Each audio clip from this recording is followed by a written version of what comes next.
Vice-président du Parti radical, bientôt à la Confédération centriste et plus à l'UMP. À l'Alliance républicaine écologique et sociale, c'est plus. À mon avis, ça marque mieux. Ça marque plus. C'est compliqué quand même comme mot. Hein. Oui, c'est compliqué, mais vous allez voir qu'on va s'y habituer. Et puis, c'est pas seulement le centre, c'est aussi les républicains, c'est aussi les écologistes, c'est aussi, c'est plus large que la simple notion du centre, qui est une partie plus étroite du champ politique français. D'accord. Et nous a rejoint Jean-François Martin. Bonjour, vous êtes élu MoDem de Paris. Et alors, François Bayrou, à propos du congrès du Parti radical, a eu des amabilités du style la danse du centre, micmac, confusion. Pourquoi tant de méchanceté? C'est pas de la méchanceté, c'est, je crois, la conviction que, vu l'état de notre démocratie, vu la montée des extrémismes, on aura besoin, pour l'élection qui arrive, de beaucoup de clarté, de beaucoup d'honnêteté et de beaucoup de transparence et de sincérité dans ce que l'on croit. Et nous, on croit typiquement que le choix du centre n'est pas un choix étroit, contrairement à ce que dit M. Gégaud, mais c'est un choix plus large, celui du courant démocrate, de gens qui sont des républicains sincères, des sociodémocrates engagés depuis longtemps dans la construction européenne, ou des centristes, comme nous le sommes depuis plus longtemps, qui ont, à travers les épreuves, à travers les tempêtes, résisté, été constants, été courageux quand il a fallu faire des choix courageux, ont critiqué l'action du chef de l'État, non pas quand il était à 17% dans les sondages récemment, mais dès le début du quinquennat, quand les premières pistes de la droitisation dont parlait M. Gégaud, nous les avons constatées, nous on a l'impression qu'il y a un courant beaucoup plus large, mais qui devra se faire dans la clarté. Et dans une exigence qui est que si on doit dire il y a une alternative à l'UMP, il y a une alternative au PS, ça sera évidemment indépendamment des deux camps. Le choix qu'on a à faire l'année prochaine, les Français, ça sera stop ou encore à cette majorité. Le choix de M. Gégaud, c'est encore, c'est pas le nôtre. Oui. Donc, indépendamment des deux camps, ça veut dire que on reconnaît pas. C'est un beau discours, hein, c'est bien appris, mais ça ne correspond pas à la Ve République, parce que dans la Ve République, il y a le mode de scrutin, et le mode de scrutin organise la vie politique. Vous n'y pouvez rien, c'est comme ça. Le mode de scrutin, c'est un mode de scrutin qui amène qu'au deuxième tour, on est le bipartisme. On est la gauche et la droite. Un camp et un autre camp. Et l'idée de dire, je suis nulle part. D'abord, l'idée de dire, ce qui est savoureux, je suis sincère, je suis honnête, mais je suis nulle part, je suis ailleurs, je suis à côté, je suis en dessous, je ne suis ni à gauche, je ne suis ni à droite, fait qu'on est effectivement, les Français ne vous écoutent pas. Et je le dis à François Bayrou à travers vous. François Bayrou, qui est un homme qui a été ministre de droite sous la Ve République à de très nombreuses reprises, qui s'est présenté aux élections à de très nombreuses reprises, d'abord sur des étiquettes clairement à droite, et puis qui au soir du premier tour de l'élection présidentielle a semblé partir ailleurs. François Bayrou n'a pas besoin de renier son passé pour construire son avenir. Qu'il l'assume clairement dans quel camp politique il sera, qu'il l'assume honnêtement, qu'il l'assume sincèrement, qu'il dise aux Français « voilà avec qui je gouvernerai au deuxième tour » et vous verrez que les choses se simplifieront. C'est ça la différence entre nous. C'est pas tant, Jean-Jacques Cros, une différence de sensibilité sur un certain nombre de sujets. Je suis sûr que nous sommes proches sur beaucoup de sujets. C'est que simplement, on ne peut pas dire aux électeurs « votez pour moi au premier tour et puis au deuxième tour, j'irai en fonction du vent vers celui qui m'offrira le plus ». C'est pas notre conception de la vie politique et c'est pas la logique de notre mode de scrutin. Le centre, traditionnellement, a toujours été à droite. Mais évidemment, pendant de nombreuses années, c'était le fruit de l'histoire, l'UDF, même le CDS, était allié à la droite. La démarche qu'a fait François Bayrou en 2002, en refusant de rentrer dans l'UMP, parce qu'en considérant qu'un parti unique à droite, c'était l'aliénation finalement des idées, d'avoir une espèce de magma où ils penseraient tous la même chose. Et puis, sa prise d'indépendance, petit à petit, de 2006 au vote de la censure jusqu'au parcours de 2007, c'est ses convictions profondes qu'il y a quelque chose qui ne va pas. Vous avez raison, M. Gégaud, c'est le bipartisme. Alors, vous avez choisi de l'accepter, nous, on a choisi de se dire, peut-être, qu'il va falloir que les citoyens reprennent en main. Ils ont l'occasion, au moment de l'élection présidentielle, de dire, nous ne voulons plus du bipartisme, nous ne voulons plus d'un mode de gouvernance politique où, finalement, la seule loi qui va, et c'est la loi du ralliement et la loi de l'inféodation à deux grands camps, pour être à peu près sincère, un peu conservateur, un peu finalement sur les mêmes idées depuis longtemps, le seul moyen, ça sera de changer les équilibres. Et la seule élection qui nous permet de changer les règles, les équilibres, ça sera l'élection présidentielle. Vous remarquerez que, par ailleurs, quand vous dites c'est la loi de la Ve République, il y a les deux grands partis au second tour, c'était pas vrai en 2002, puisqu'il y a eu le Front National et le risque, notamment dû à vos amis, que ça se reproduise en 2012 est certain. Et puis, je vous rappelle qu'en 2007, François Bayrou n'était pas très loin d'être au second tour. Donc il n'y a pas de fatalité à ce que le PS et l'UMP se partagent le second tour. C'est pas la question. Mais je voudrais juste finir, parce que je trouve amusant que vous nous disiez François Bayrou doit assumer son passé. Je crois que Jean-Louis Borloo va devoir aussi assumer son bilan au gouvernement. Du soutien. Je vais même vous dire une chose, il en est très fier, notamment du Grenelle de l'environnement, notamment de l'Agence nationale de rénovation urbaine. Ce qu'il a fait sous le gouvernement de Jacques Chirac, et sous le gouvernement de Nicolas Sarkozy, Jean-Louis Borloo, c'est la preuve, effectivement, qu'il a la capacité de faire. Il s'agit... Pourquoi se renier tout le temps? Pourquoi dire les citoyens sont avec nous, ils ne seraient pas avec les autres, les citoyens, ils sont avec tout le monde? Pourquoi essayer d'expliquer qu'ailleurs, autre part, il y aurait quelqu'un qui aurait les meilleures solutions?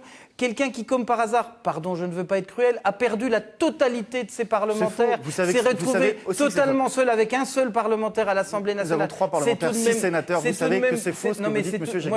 Il ne s'agit pas de l'accuser, mais ce n'est pas sans raison. Les parlementaires qui ont soutenu François Bayrou au premier tour, qui ont créé ensuite le nouveau centre, clairement dans la majorité présidentielle, ce ne sont pas des gens stupides. Ils l'ont fait avec une vraie analyse consistant à dire que dans notre société, les Français, au soir du premier tour, ils veulent savoir qui risque de gouverner leur pays au deuxième tour. Et que tant que vous continuerez à nous dire je peux aller avec la droite s'il m'offre une bonne place et je peux aller avec la gauche si elle m'offre une bonne place, ça ne fonctionnera pas. C'est merveilleux d'entendre de la part des gens de la Confédération naissante, nous irons là où nous aurons le plus de postes. Mais non, c'est vous qui dites ça. Nous, on est à droite, on n'a pas de souci. Vous citez les parlementaires du nouveau centre qui, eux, typiquement, ont été dans une logique, je crois, de savoir où est-ce qu'on leur proposerait le plus de postes. Et honnêtes vis-à-vis de leurs électeurs. À partir du moment où on ne proposait pas à ceux qui le voulaient, Matignon, et à d'autres de rester au ministère de la Défense, ils sont devenus des opposants. Pas des opposants, mais c'est là où vous avez tort. Pourquoi vous voulez toujours détruire? Je ne détruis pas. Vous ne parlez que détruire. Vous faites de votre drapeau d'avoir critiqué depuis le début l'UMP et puis Nicolas Sarkozy.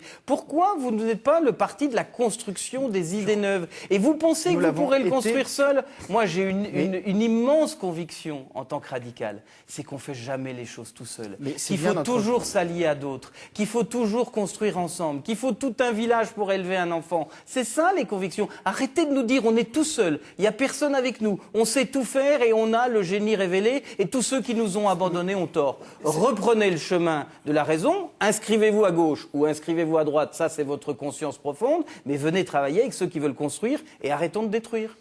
Alors, parce que vous dites, il n'y a qu'un centre et c'est ni gauche ni droite. C'est aujourd'hui le seul moyen réellement de faire émerger des idées nouvelles. Les vrais clivages, à vrai dire, monsieur Gégaud, ils sont moins entre vous et nous, effectivement, qu'entre vous et monsieur Van Est. Ils sont moins entre vous et peut-être un certain nombre de socialistes qu'entre un certain nombre de socialistes et Jean-Luc Mélenchon. Donc si on veut dire la vérité aux Français, on doit dire que les vrais clivages, ils sont en fait beaucoup plus au sein de la droite et au sein de la gauche que dans un arc un peu plus large de gens raisonnables qui sont prêts à la fois à assurer la justice sociale, à la fois à assurer la construction européenne, à la fois à assurer un peu de refondation civique et citoyenne avec une nouvelle pratique du pouvoir, avec une pratique plus juste, plus équilibrée. Et ça, il va falloir sortir des vieux réflexes bipartisans du passé dont on voit bien qu'ils nous conduisent nulle part. Vous n'en sortirez pas tant que vous aurez le mode de scrutin de la Ve République, tant que vous aurez l'organisation actuelle. Et je vais même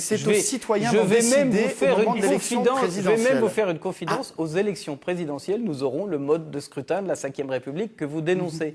Et tant qu'on élira le président de la République au suffrage universel, au scrutin majoritaire à 2 tours, au 2e tour, il y aura une opposition entre 2 camps. Alors, vous voulez peut-être plus élire le président de la République au suffrage universel, vous voulez peut-être changer le mode de scrutin pour l'élection majeure de la vie politique, je ne sais pas, mais en attendant, il faut se positionner dans ce qui est le cadre actuel. Yves Gégaud, le fond du débat, est-ce que c'est pas vous vous accommodez de Nicolas Sarkozy et le MoDem est absolument hostile à Nicolas Sarkozy? C'est pas une question de personne, non, c'est pas une question de personne, c'est une question de politique menée.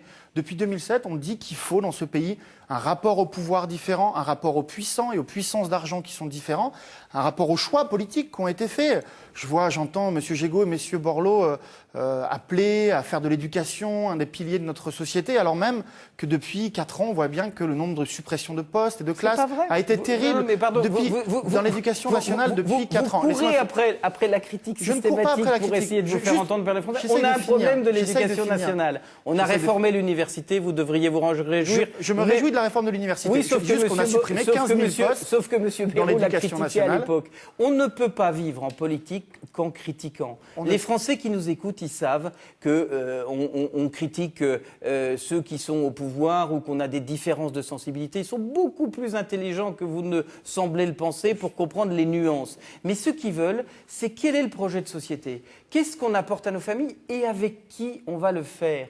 Et je pense, et je le dis sincèrement, que le MoDem et François Bayrou, pensant que tout seul, il peut faire différemment que tous les autres, se trompent. Il faut avoir des alliances politiques. Il faut se donner la main. Il faut travailler ensemble. Et puis une fois qu'on est élu, il faut même travailler avec son opposition et pas s'enfermer dans la critique systématique. Est-ce que le fossé qu'il y a entre vous, il est définitif? Ou est-ce que vous vous parlez et que ça peut évoluer d'ici 2012? Moi, ce que je dis à M. Gégaud, c'est le courage, entre guillemets, il faut l'avoir jusqu'au bout. C'est-à-dire qu'une fois avoir pris votre indépendance de l'UMP, et je vous souhaite vraiment d'aller jusqu'au bout et que les parlementaires radicaux soient tous sortis de l'UMP à la prochaine session parlementaire pour avoir votre démarche d'indépendance, mais aller jusqu'au bout. C'est-à-dire à dire, il n'y a pas d'alliance systématique. Si centre il y a, si famille républicaine il y a, si famille démocrate il y a, alors elle n'est pas en alliance systématique. Elle tente de gouverner. Elle ne tente pas d'être le supplétif d'un camp et elle n'agit pour être en situation de gouverner, pas en situation d'être un allié. Une réponse. Est-ce qu'on se parle? Oui. Et en dehors des plateaux de télévision, heureusement qu'on se parle sur ce sujet. Moi, je vous dis, aller au bout de la logique, oui, aller au bout d'une logique. Sauf que moi, j'ai un principe simple qui sont des règles d'or.